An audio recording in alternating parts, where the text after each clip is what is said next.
tentang mereka yang sabar. Alladzina idza asabathum musibah qalu inna lillahi wa inna ilaihi. Orang-orang yang di saat diuji mereka berkata innalillah, semuanya dari Allah, wa inna ilaihi rajiun. Maka tips sabar yang pertama adalah fahamilah bahwasanya segala sesuatu milik Allah. Fahamilah tidak ada sesuatu terjadi kecuali dengan izin Allah. Itu bikin kita jadi lebih sabar. Bikin kita jadi lebih sabar. Teman-teman saya sekalian, bikin kita jadi lebih sabar. Di saat handphone nih, kalau kita bilang bahwa nih handphone, ya iya sih punya saya sih, tapi sejatinya punya siapa? Inna lillah. Inna lillah. Contoh yang paling kecil aja nih. Inna lillah, semuanya milik Allah. Berarti handphonemu punyanya siapa? Kalau hilang, wa inna ilaihi rajiun, diambil kembali sama pemiliknya. Kalau hilang diambil kembali sama pemiliknya.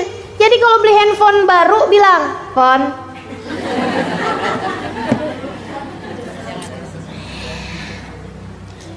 aku adalah milik Allah dan engkau pun milik Allah. Akan ada waktu kebersamaan kita sampai pada waktu batas yang ditentukan oleh Allah." Kan gitu ya? Aku menjadi milikmu dan kamu menjadi milikku. Tapi pada batas waktu yang ditetapkan oleh Allah. Semoga kita dapat bersama-sama dalam kebaikan. Handphone maksudnya. Sampai waktunya nanti, gitu kan? Pas waktu handphonenya hilang, ya sudah habis batas kebersamaan kita. Gitu. Goodbye. Ucapkan selamat tinggal bagi handphonemu. Kan begitu ya? Inna lillah, semuanya punyanya Allah kan? Wa inna ilaihi rajiun. Dari handphone sampai suami, teman-teman saudaraku sekalian. Dari handphone sampai suami. Suamimu punyamu? Bukan, dia adalah miliknya Allah. Emang sih kalau kecil mah gampang kita ngelepasnya. Begitu ya? Enggak juga saja, handphone juga berat. Iya sih. Tapi teman-teman sekalian, kalau kayak udah suami, anak, orang tua, kan rasanya ya Allah. Tapi ya itu tadi, inna lillahi wa inna ilaihi rajiun. Nah, terhadap hal-hal kecil ataupun hal-hal besar yang datang dalam kehidupan kita, pahami itu. Inna lillahi wa inna ilaihi rajiun. Sehingga bahkan ketika anakmu meninggal dunia, ya Allah, dia milikmu dan kembali padamu. Ummu Sulaim bisa melakukannya. Dah, saya nggak usah ulang lagi ceritanya. Ya, kan luar biasa tuh. Sampai suaminya datang, dia sendiri yang ngabarin. Cara ngabarinnya gitu, kalau ada tetangga minjemin sama kita barang, katanya gitu. Barangnya diambil lagi. Kita berhak marah apa enggak? Nggak boleh, kata Abu Tolha. Balikin. Harus balikin, lega hati. Habis itu bilang, Abu Tolha, anak kita kan titipan Allah. Maksud kamu gimana? Anak kita udah meninggal dunia, dia sudah diambil kembali oleh pemiliknya. Ya Allah, Abu Tolha marah. Karena memang tingkat kesabaran orang kan beda-beda. Nah, ini tingkat kesabarannya Sulaim udah sampai di tingkatan seperti itu. Bisa melihat anak sebagai miliknya Allah.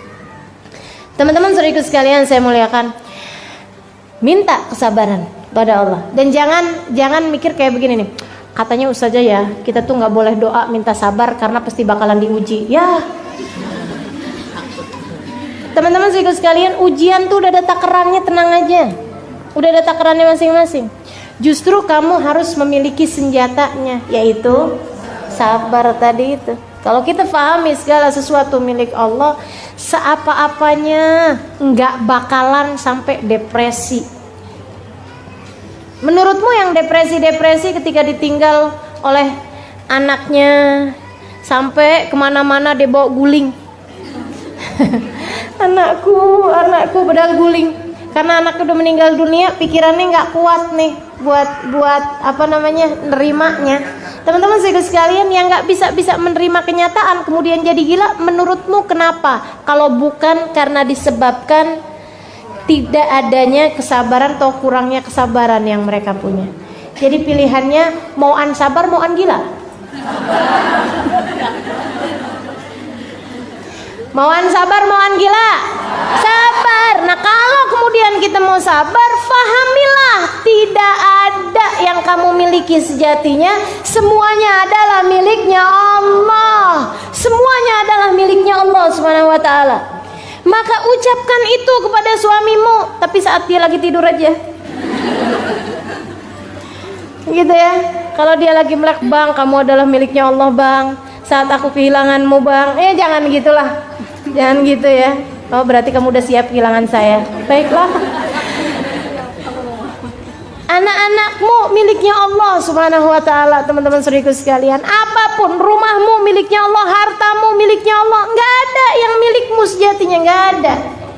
Harta yang sungguh-sungguh menjadi milikmu adalah yang kau makan menjadi kotoran, yang kau pakai menjadi usang, dan yang kau sedekahkan di jalan Allah. Itu yang tersisa pahalanya kelak di hari akhirat. Itu yang benar-benar milik kita sejatinya. Maka perbanyak yang menjadi milikmu. Maksudnya bukan perbanyak beli baju ya, perbanyak makan, bukan. Maksud saya perbanyak yang akan sungguh-sungguh sejatinya menjadi milikmu kelak di hari akhirat. Itu perbanyaklah bersedekah. Saudaraku sekalian yang saya muliakan, sebab yang dimakan akan ada hisabnya, yang dipakai akan ada hisabnya. Satu-satunya yang menjadi milik kita sesungguhnya di hari akhirat adalah yang kita sedekahkan di jalan Allah. Saudaraku sekalian, pahami segala sesuatu miliknya Allah. Itu akan lebih memudahkanmu untuk bisa sabar. Untuk lebih memudahkan untuk bisa sabar. Apapun kejadian-kejadian ini nggak akan terjadi kecuali dengan izin Allah. Iya apa enggak? Iya apa enggak? Teman-teman saudaraku sekalian, nih anakmu lagi jalan, kemudian ini agak berat banget nih ya. Ada seorang teman cerita sama saya, sampai sempat agak-agak goyah, dan saya memaklumi dalam artian kita sebagai seorang hamba. Kenal saya orangnya. Saudaraku sekalian, dia lagi jalan, dia punya anak umur 3 tahun, 3 tahunan. Dia keluar rumah lupa kunci pintu. Dia nggak tahu kalau anaknya ngikutin dia. Nyebrang jalanan, rumahnya pas di pinggir jalanan besar, jalanan Pantura tuh. Dia lagi lewat kayak begitu, anaknya ngikutin. Dia sih waktu lewat kan nyebrang kanan kiri, liatin kanan kiri. Ada masih jauh kayaknya gitu kan. Dia keburu tuh nyebrang. Dia nyebrang, pas kemudian dia mendengar suara teriakan, dia menoleh, anaknya tertabrak kontainer di belakangnya persis. Teman-teman saudaraku sekalian yang saya muliakan, hentakan-hentakan dalam kehidupan yang seperti itu. Seorang sahabat saya yang lain, sahabat deket saya sama dia, luar biasa kedekatan saya sama dia. Dia cerita tentang ujian dalam kehidupannya. Anaknya meninggal dunia karena kena air panas. Teman-teman saudaraku sekalian yang saya muliakan, di usia sekitar 4-5 tahunan. Tahun berikutnya, tepat setahun berikutnya, anaknya yang lain kena air panas juga di rumah tetangga. Meninggal dunia juga, dikuburin di tempat yang bersebelahan. Masuk rumah sakitnya bisa di kamar yang sama, di rumah sakit yang sama, dengan dokter yang sama, di tahun yang sama, di bulan yang sama, di tanggal yang sama. Ujian dalam kehidupan, teman-teman saudariku sekalian, perlu iman, perlu pemahaman makna inna lillahi wa inna ilaihi rajiun. Kalau tidak kamu gila, kalau tidak kamu depresi. Saudariku sekalian yang saya muliakan, siapa yang tahan terhadap ujian-ujian yang semacam itu? Kecuali orang-orang yang beriman. Kecuali orang-orang yang beriman. Sekali lagi, kecuali orang-orang yang beriman. Kecuali orang-orang yang sabar, yang faham makna inna lillahi wa inna ilaihi rajiun. Sampai di tahun-tahun begitu habis dapat ujian seperti itu, tiap tahun, setiap datang bulannya, Dia pasti akan telepon saya, Ustazah, Ustazah, datang tanggalnya, Ustazah, siapa lagi yang mau meninggal? Sampai begitu. Saya bilang nggak ada yang akan diambil, udah cukup, nggak akan ada yang diambil. Kamu kembaliin kepada Allah, banyakin sedekah, banyakin doa sama Allah, nggak akan ada yang diambil. Sampai dia punya anak lagi kemudian, ya Allah Ustaz, tiap datang bulannya, apalagi pas waktu umurnya, ya Allah Ustazah, anak saya meninggal pas lagi umur segini. Saya bilang ada Allah. Nggak ada suatu terjadi kebetulan, nggak ada. So ikut sekalian, tahunan dia nggak bisa berurusan sama kompor, tahunan nggak bisa berurusan sama air panas. Kebayang traumanya seperti apa? Subhanallah. Saudaraku sekalian yang saya muliakan, emang dikirain orang kena air panas nggak melepuh-lepuh gitu badannya? Dan kebayang kayak apa rasanya kau melihat anakmu di usia 4 tahun lagi lucu-lucunya melepuh-lepuh badannya?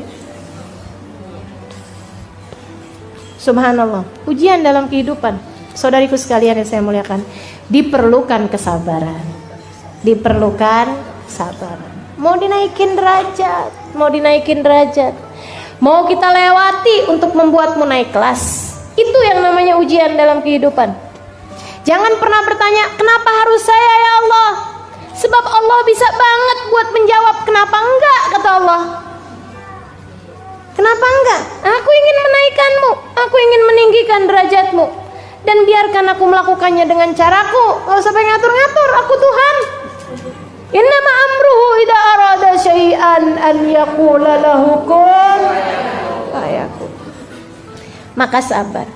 Itu yang pertama caranya, dengan faham bahwa pengendali kehidupan cuman satu, namanya Allah. Pemilik kehidupan cuman satu, namanya Allah. Maka kembalilah kepada Allah Subhanahu wa taala. Teman-teman saudaraku sekalian, pahami itu akan menjadikanmu menjadi lebih sabar. Itu satu tipsnya. Kemudian ini tips yang berat sekali nih ya. Latihan, butuh latihan. Berapa lama latihannya? Seumur hidup. Kan sabar gitu.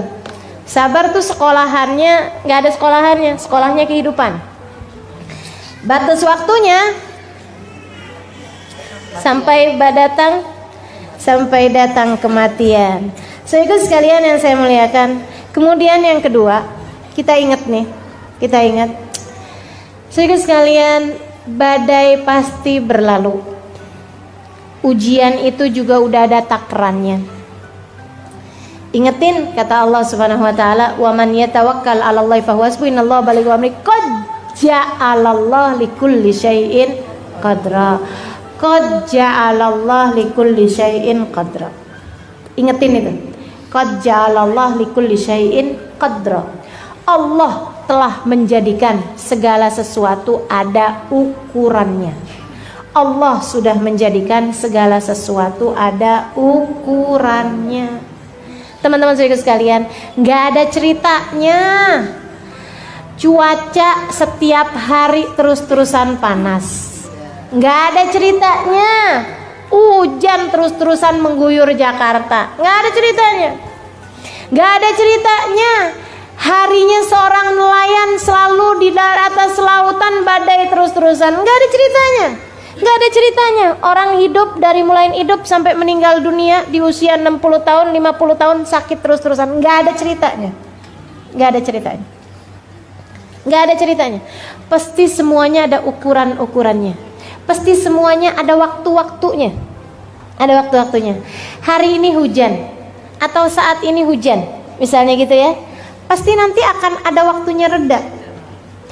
Hari ini lagi ada badai, pasti akan ada waktunya berhenti. Hari ini lagi sakit, pasti ada waktunya untuk sembuh, untuk sehat, ada waktunya sehat. Saudaraku sekalian yang saya muliakan, segala sesuatu ada ukuran-ukurannya masing-masing.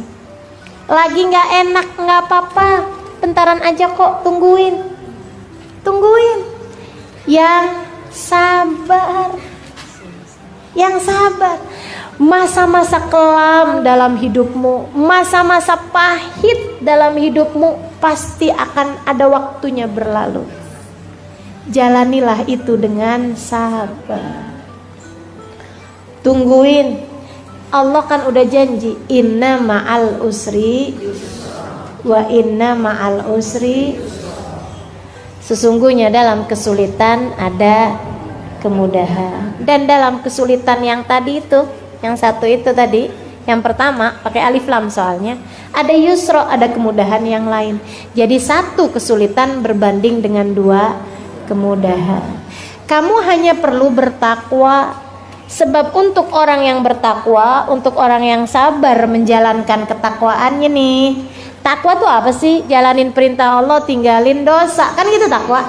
Itu kan yang tadi saya sampaikan. Sabar itu untuk ngerjain taat harus sabar, untuk ninggalin dosa juga perlu sabar. Nah, orang yang bertakwa ini Allah udah janjiin, man yattaqillah yaj'al lahu makhraja wa yarzuqhu min haitsu la yahtasib. Untuk orang yang bertakwa, untuk setiap kesulitan pasti ada kemudahannya, gitu kan ya.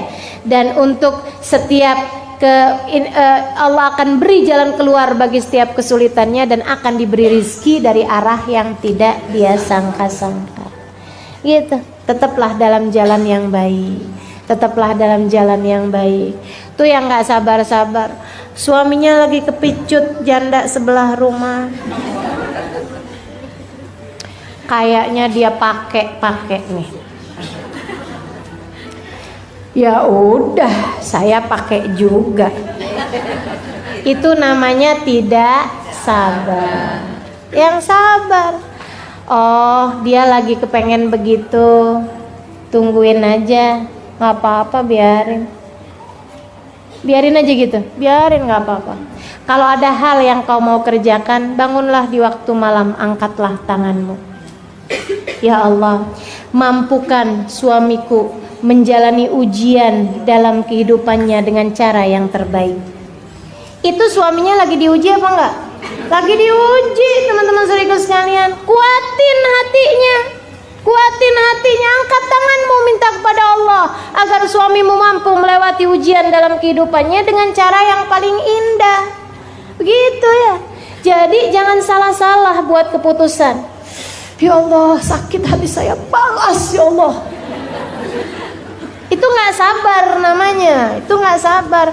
Menurutmu yang sedang diuji kamu doang dengan punya suami yang mohon maaf berselingkuh itu. Suamimu lagi diuji juga dengan rasanya gitu ya, begitu pesonanya luar biasa. Kayaknya cakep banget gitu kan si cewek itu. Memang ya sakit, teman-teman sekalian, ya ujian kan memang sakit semuanya. Ujian itu adalah cara bagi pandai besi untuk merubah besi menjadi pedang. Tukang besinya Allah Subhanahu wa taala, pandai besinya Allah Subhanahu wa taala. Besi-besinya kita nih lagi mau dirubah jadi pedang. Gimana caranya? Dipukul. Duh. Kemudian digosok. Habis gitu dibakar. Habis itu dipukul lagi, habis itu digosok lagi, dibakar lagi, dipukul lagi. Itu kira-kira ada yang enak apa enggak? Dipukul enak apa enggak? Digosok enak apa enggak? Dibakar enak apa enggak? Enggak ada yang enak, teman-teman saudaraku sekalian. Tapi yang sabar itu adalah cara menjadikanmu pedang berkilau. Ya gitu. Akan ada terus dalam kehidupan gitu ya. Habis lewat yang ini, ya udah alhamdulillah, kita jalanin lagi ntar yang ke depan, terus aja. Innallaha idza habba abdan ibtala. Jadi terus nih ustazah ujiannya nih ustazah, yang enggak yang terus-terusan gitu juga enggak ya. Teman-teman sekalian, hari engkau diuji dengan hari engkau tidak diuji, banyakkan hari yang kau enggak diuji. Kalau bicara tentang kesulitan, coba tuh antara hari kamu kesulitan sama hari kamu mudah dijalanin dengan baik, antara hari buruk sama hari menyenangkan gitu ya, banyakkan mana? Banyakkan hari menyenangkan seperti hari ini. Alhamdulillah. Yang terakhir gitu ya. Jadi yang pertama Allah semua kok yang uji, udah tenang aja. gitu ya. Semua punyanya Allah, Allah semua yang kasih ujian, Allah pengendali segala sesuatu. Yang kedua udah ada takarannya, teman-teman sekalian. La yukallifullahu nafsan, Allah nggak bakalan ngasih kepadamu ujian di luar batas kemampuanmu, nggak ada. Udah ditakar semuanya, waktunya udah ditakar, kadar sakitnya, kadar pahitnya, semuanya udah ditakar sama Allah Subhanahu Wa Taala. Yang ketiga, oh berarti masih ada 2 lagi. Yang ketiga, kalau kepengen bisa sabar, ingetin bahwa ketika engkau diuji itu adalah bukan karena Allah nggak suka kepadamu, bukan, justru karena Allah cinta padamu.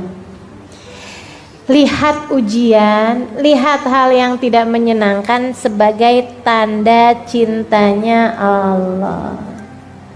Sebagai tanda cintanya Allah. Kan lagi dicinta enak aja.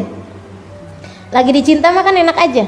Teman-teman saudaraku sekalian, tuh kita kalau mohon maaf ya, pengantin baru tuh kadang-kadang suka main cubit-cubitan. Sakit apa enggak cubit-cubitannya? Sebenarnya sih sakit, tapi jadi nggak berasa sakitnya karena kita tahu bahwa dia melakukannya bukan karena benci, tapi karena sayang, tapi karena cinta. Teman-teman sekalian, kita melihat pasangan kita cemberut gitu ya, gitu aja kita nggak sakit hati kok. Kenapa? Karena kita tahu dia cemberutnya juga karena cinta, bukan begitu? Maka saudaraku sekalian, fahamilah bahwa di saat engkau sedang diuji bukan karena Allah tidak cinta padamu, justru sebaliknya, itu adalah tanda cinta Allah Subhanahu Wa Taala padamu. Maka bersiaplah bersabar. Nggak apa-apa kalau lagi dikasih sakit, makasih ya Allah, tanda cintamu kan, aku akan menjalaninya dengan penuh kesabaran. Gitu. Kalau lagi dikasih matanya sakit atau apanya anggota tubuhnya ya sakit, alhamdulillah, makasih ya Allah, apapun yang kau tetapkan. Itulah makna kenapa Nabi setiap kali dapat ujian, Nabi Muhammad bilang alhamdulillah ala kulli hal. Cakep bener dah Nabi kita nih. Tiap kali diuji, Nabi ngomongnya apa? Alhamdulillah ala kulli hal. Makasih ya Allah atas setiap keadaan apapun yang kau bebankan kepada. Makasih atas keadaan apapun, karena Nabi faham bahwasanya di saat dikasih hal yang tidak menyenangkan, itu adalah Allah sedang menundukkan tanda-tanda cintanya. Itu adalah surat-surat cinta yang Allah SWT sampaikan dalam kehidupan kita. Pahami itu. Teman-teman sekalian, hal terakhir, nah ini benar-benar terakhir nih ya. Yang pertama, pahami pengendalinya cuma satu adalah Allah. Yang kedua, udah ada takarannya masing-masing. Kemudian yang ketiga, tanda cinta dari Allah Subhanahu Wa Taala. Dan yang keempat, saudariku sekalian yang saya muliakan, fasbir li hukmi rabbika fa innaka bi a'yunina. Kata Allah kayak begitu. Fasbir li hukmi rabbik. Wahai Muhammad, sabarlah engkau menjalankan setiap keputusan Allah, menjalankan setiap ketetapan Allah. Fa innaka bi a'yunina, sesungguhnya engkau berada dalam pandangan kami.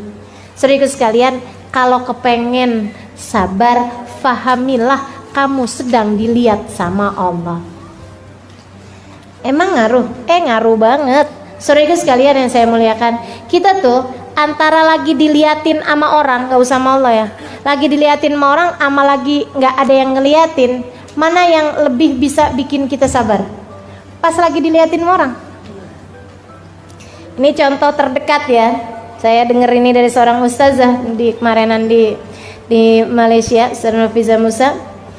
Teman-teman sekalian, ada ibu-ibu nih ceritanya, udah janji waktu sebelum masuk ke mall, sebelum masuk ke supermarket, anaknya udah janji nih, kamu nggak mau beli apa-apa kan? Enggak, saya nggak mau beli apa-apa, saya cuma mau jalan-jalan doang sama mama. Iya baik. Seneng nih kita nih, bawalah kita masuk ke supermarket. Ya Allah, sampai di supermarket ngelihat ini kepengen, ngelihat itu nangis, ngelihat itu mau dibeliin. Rasanya janji kamu tuh mana gitu kan, mau marah kita setengah mati, tapi kan kita lihat-lihat nih mau marah. Tahu-tahu kita lagi mau cubit nih. Tadi kan bilangnya apa? Kamu katanya nggak mau beli gitu ya. Ini kejer nangis ya kan, kesel kita. Gitu. Pas lagi mau ini, Ustaz Ali mau masuk.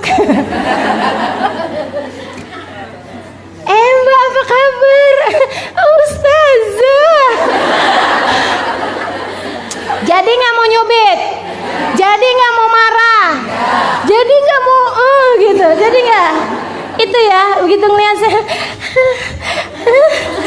gitu palingan kita usap-usap tuh anak kita, nggak jadi kita. Kenapa? Ada yang lihat, apalagi yang lihat ustazah, kan begitu. Kita nggak enak gitu kalau merasa dilihat. Teman-teman saudara sekalian, Allah lagi bagi kepada kita tip kesabaran.